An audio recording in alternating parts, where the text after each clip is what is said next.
वृंदावन में देखो मुरली बाजे रे, हाँ श्याम संग राधा नाचे रे, श्याम संग राधा नाचे रे, श्याम संग राधा नाचे रे।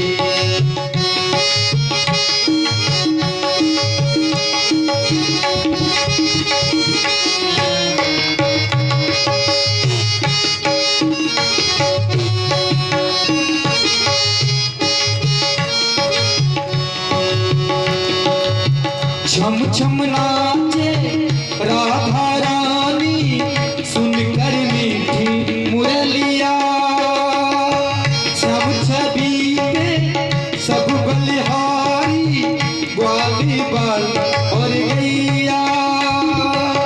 छम छम नाचे राधा रानी, सुनकर मीठी मुरलिया, श्याम छवि पे सब बलिहारी, ग्वाल बाल और गैया। सर सर ये चले रे बदरी बुलवैया रे, मेघा नाचे रे, हाँ श्याम संग राधा नाचे रे। गोकुल में देखो वृंदावन में देखो मुरली बाजे रे, हाँ श्याम संग राधा नाचे रे, श्याम संग राधा नाचे रे।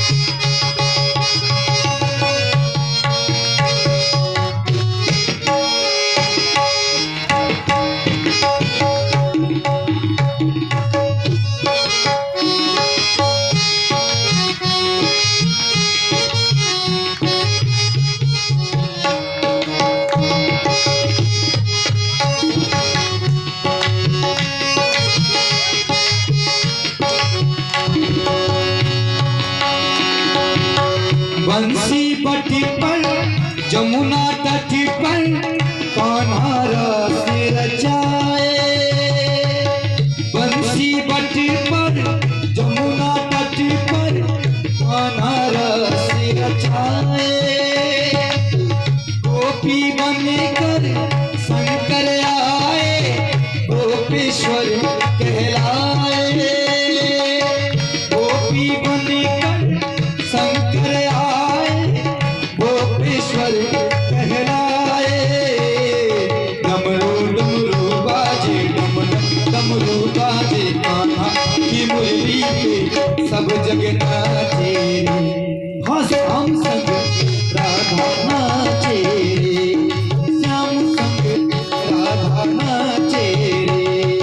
गोकुल में देखो वृंदावन में देखो मुरली बाजे रे, हाँ श्याम संग राधा नाचे रे।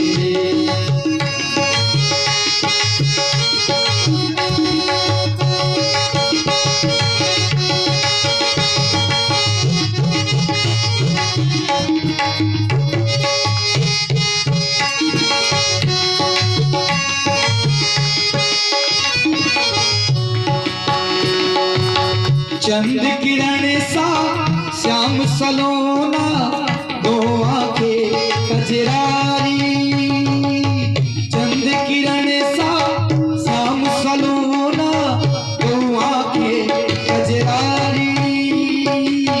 ठुमुक ठुमुक नाचे गोपियों के संग, जग का पालनहारी। ठुमुक ठुमुक नाचे गोपियों के संग, जग का पालनहारी।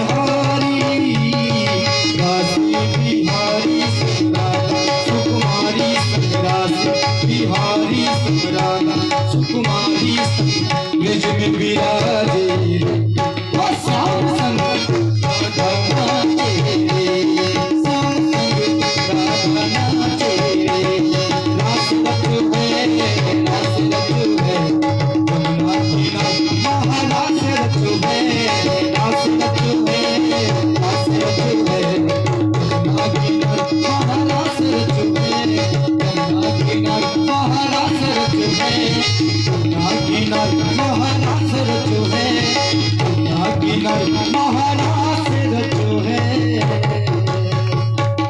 बोलिए रास बिहारी सरकार की। जैसे ही रास प्रारंभ होता है, कामदेव का आगमन होता है। कामदेव कहते हैं कि यहाँ तो मेरे पांचों बाण चलेंगे, क्योंकि जहाँ त्रिभुवन के पति हमारे कन्हैया हैं और विश्व सुंदरी जहाँ गोपियां हैं, वहां तो मेरे पांचों बाण चलेंगे। देखिए कामदेव कितने सुंदर हैं। हमारे यहाँ जो मिस इंडिया और सुंदर सुंदर अभिनेत्रियां जो फिल्मों में काम करती हैं, कामदेव के जैसे सागर का एक बूंद होता है, एक बूंद, उस एक बूंद के बराबरी भी कर नहीं सकती हैं। इस प्रकार से आप विचार करो कि कामदेव कितने सुंदर हैं।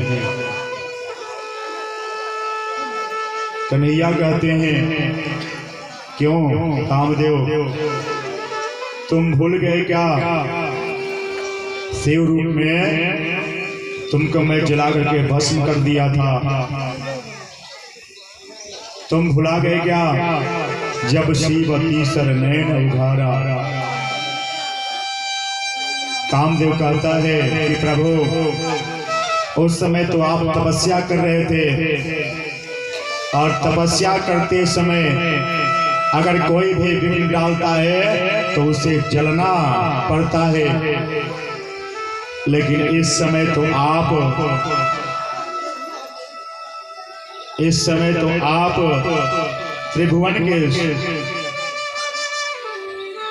त्रिभुवन के स्वामी हैं और विश्व सुंदरी यह गोपियां हैं।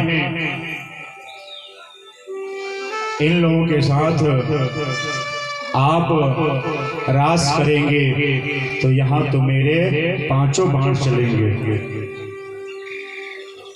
कन्हैया कहते हैं कि ठीक है, यह भी चलो, यह भी देख लिया जाए।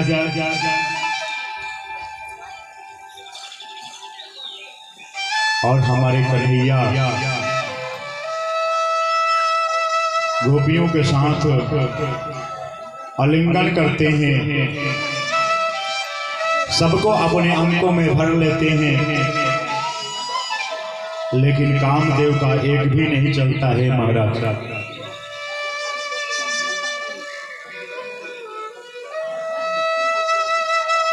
भोले बाबा आते हैं, भोले बाबा को पता चलता है कि कन्हैया गोपियों के साथ रास कर रहे हैं। भोले बाबा आते हैं तो गोपियां भोले बाबा को रास में प्रवेश करने नहीं देती हैं। कहती हैं कि रास में सिर्फ गोपी ही जा सकती है। भोले बाबा गोपी बन जाते हैं।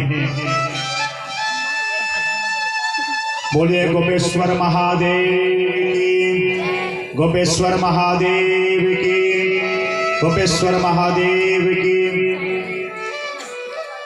इधर कंस एक और राक्षस को भेजता है जिसका नाम है शंखचूर्ण। भगवान उसका भी संहार करते हैं और इष्टासुर को भेजता है, इसका भी भगवान जय जय श्री सीताराम कर देते हैं। इसके बाद नारद जी आज मथुरा में आते हैं।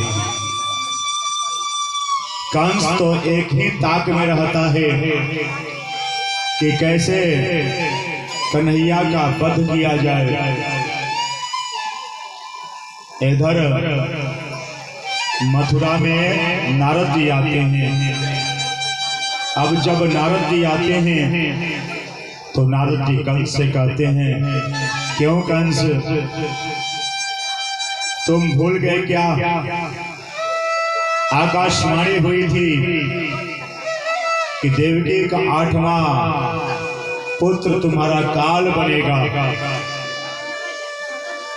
और मैं तुम्हें बता रहा हूं कि देवकी का 8वां पुत्र कहां है। नारद जी कहते हैं कि नंद के जो लाला हैं वही देवकी के 8वां पुत्र हैं। मारने में विलंब मत करो, क्योंकि दिन प्रतिदिन कृष्ण बड़े होते जा रहे हैं और आपकी खतरे की जो घंटी है वह बढ़ते ही जा रही है। आप विलंब मत करो। कंस कहता है कि नारद जी, मैं भेजता हूं बार बार राक्षसों को मारने के लिए, और जब राक्षस जाते हैं तो ताले ठोक करके जाते हैं। राजन, तुम चिंता मत करो, अभी मैं गया और कन्हैया को मार करके चला आया। तुम चिंता मत करो, अभी मैं जाऊंगा और मार करके चला आऊंगा। जाते हैं मारने के लिए और मार करके चले आते हैं। अब मैं क्या करूं? नारद जी कहते हैं ऐसा करो कंस, तुम परसों कन्हैया को मार डालो। कैसे मारेंगे नारद जी महाराज? क्योंकि मैं सैकड़ों राक्षसों को मैं भेज चुका मारने के लिए। राक्षस जाते हैं और कहते हैं कि अभी मैं गया और कृष्ण को मार कर आता हूँ, लेकिन जाते तो है मारने के लिए और स्वयं मार करके चले आते हैं। नारद जी कहते हैं आप एक मेला का आयोजन करो और नंद बाबा के यहाँ निमंत्रण भिजवाओ, अक्रूर जी के साथ में।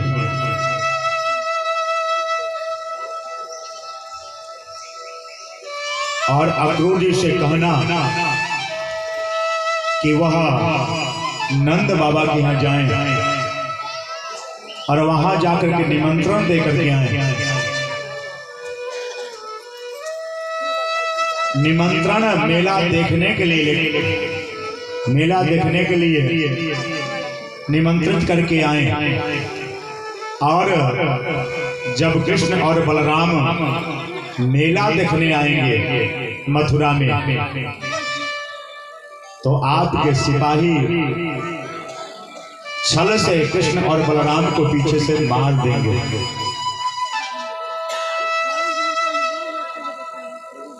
कंस को यह सुझाव उचित लगता है। कंस अक्रूर जी को बुलाता है और कहता है गच्छ नंद व्रजं तत्र सुतावान कुदुन्दुमे अशाते ताविहानेन रथेना नयमाचिरम्। गच्छ नंद व्रजं तत्र। अक्रूर जी महाराज, आपको अभी वृंदावन जाना है और वहां जाकर के कृष्ण और बलराम को लाना है। अक्रूर जी ने सोचा कि इस पापी के मन में कृष्ण और बलराम को लाने की भावना कैसे जग गई।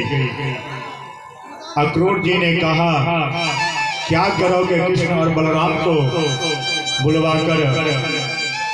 कंस ने कहा आप तो जानते हैं कि 30-32 वर्ष पूर्व एक आकाशवाणी हुई थी कि देवकी का 8वां पुत्र मेरा काल बनेगा, और नारद जी के द्वारा मुझे पता चला है कि देवकी का जो 8वां पुत्र है वही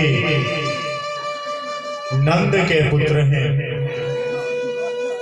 आप जाओ और कृष्ण बलराम को लेकर के आओ मेला दिखाने के बहाने।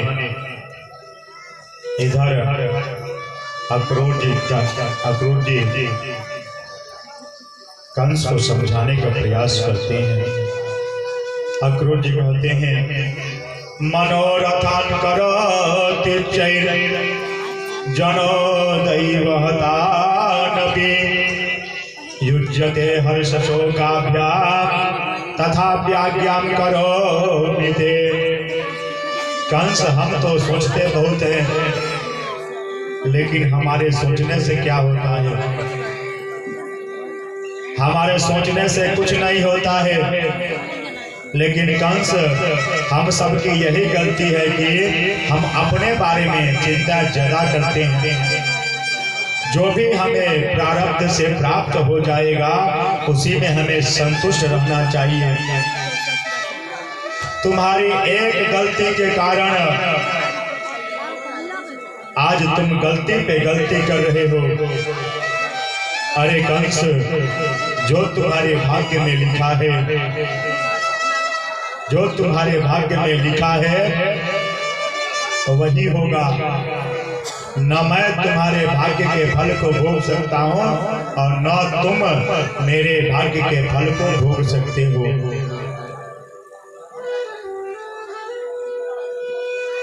इसलिए कृष्ण और बलराम को मारने का जो तुम्हारे मन में यह षड्यंत्र चल रहा है उसका परित्याग कर दो।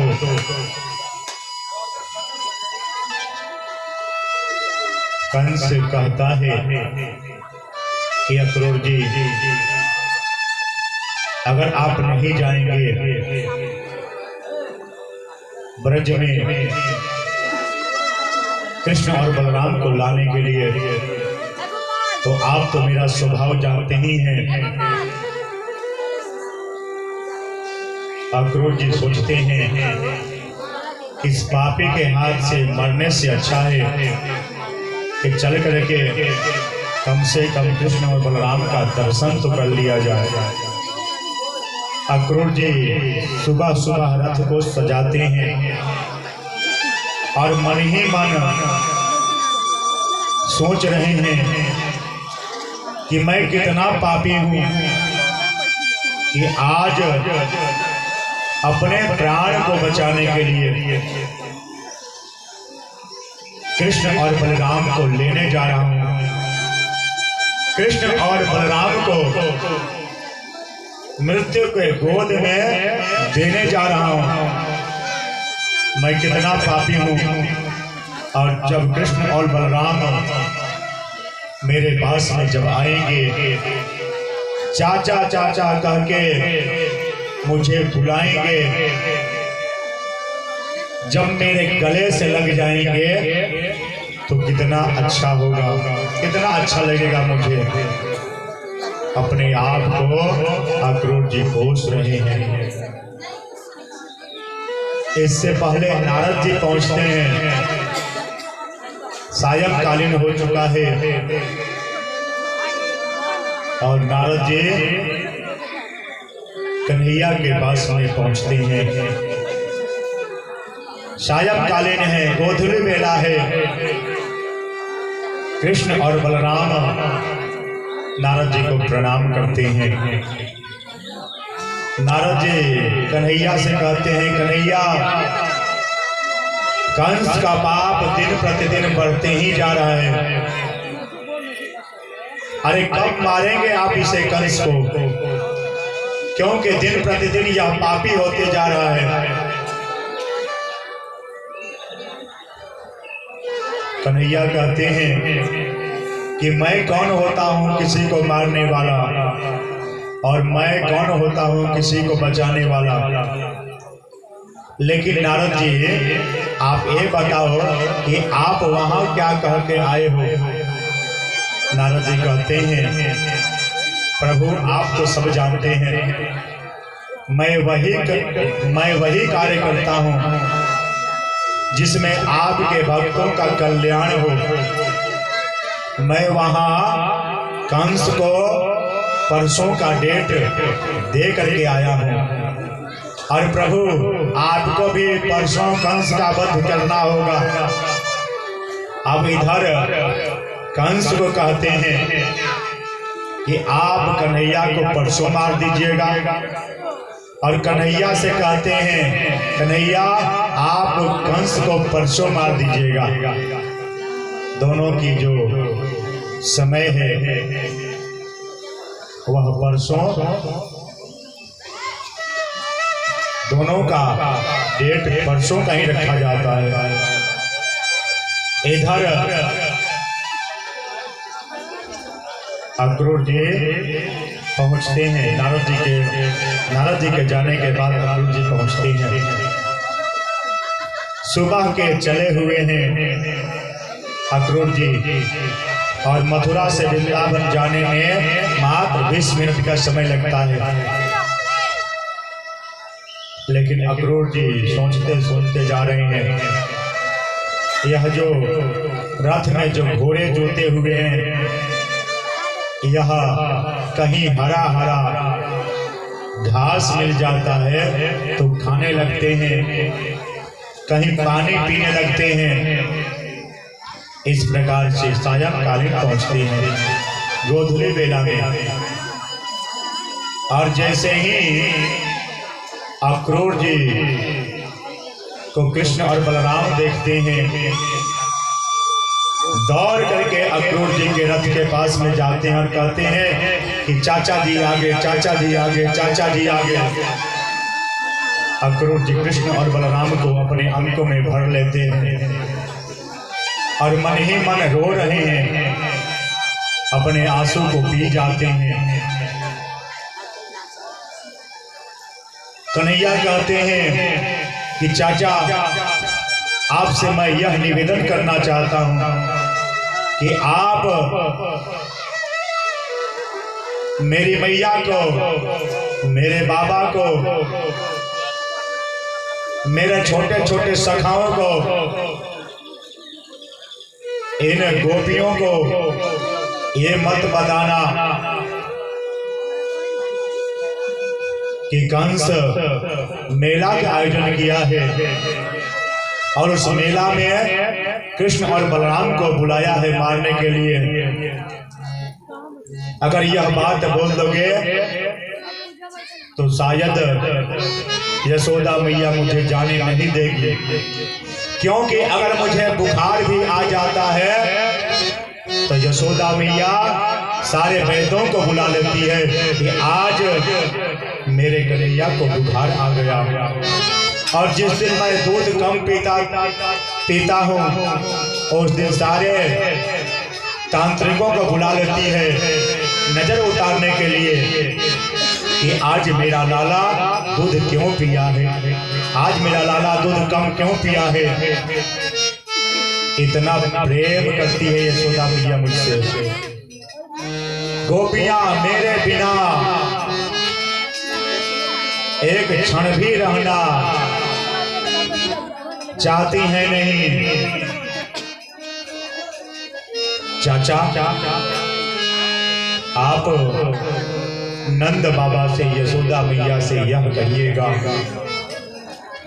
कि कंस मेला का आयोजन किया है और उस मेला में हम लोगों को बुलाया है मेला घूमने के लिए।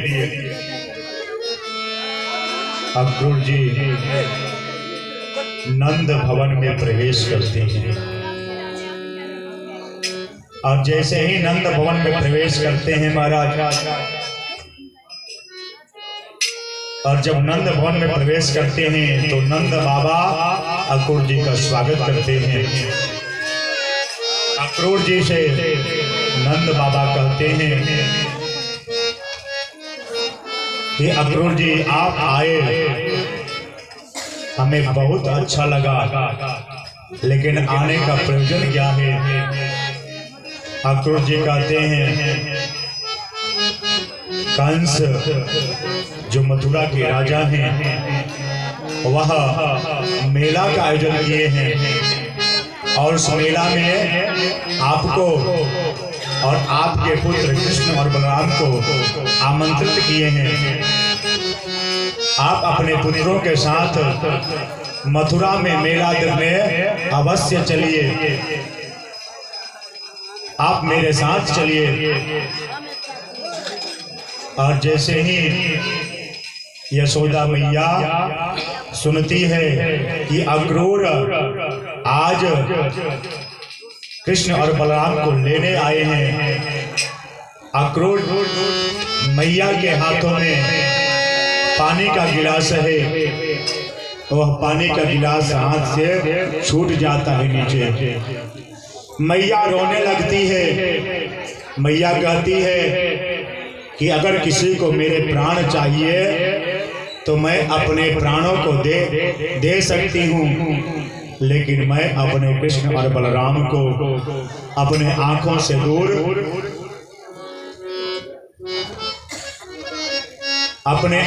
दूर जाने दूंगी नहीं।